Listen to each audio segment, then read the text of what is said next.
My name is Pierre-Antoine Masscheleyn and I work as R&D Project Manager for Unveiling Industrial, and I'm responsible for a continuous improvement project aiming to reduce installation time for our Rhodotron product with a special focus on our TT1000 model.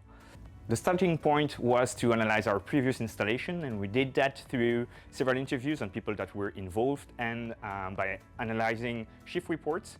And thanks to that, we identified 5 key areas of improvement, namely procurement and logistics, manufacturing quality, on-site work quality, electromagnetic compatibility improvement, and project monitoring.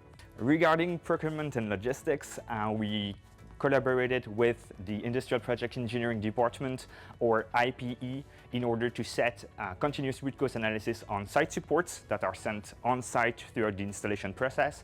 And we also provided fitters with a tool to easily identify crate contents which boost on-site efficiency. To ensure manufacturing quality, we introduced new end-of-production checklists, and we also continue working with IP department in order to address on-site issues and make sure solutions would be applied to future projects through bug applicability.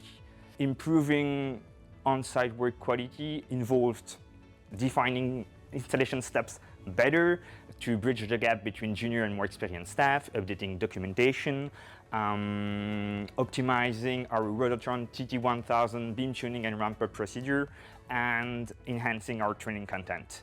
And as far as the EMC improvement is concerned, so electromagnetic compatibility improvement, we provided training on that subject and also new troubleshooting procedure and tools in order to meet the EMC requirement.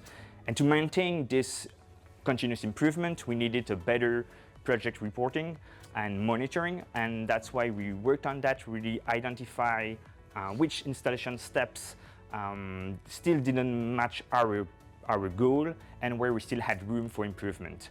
And therefore this project, or should I say program, is a continuous process, and by putting it into place, we aim to reduce installation time by several months and continue to meet our client expectations and needs.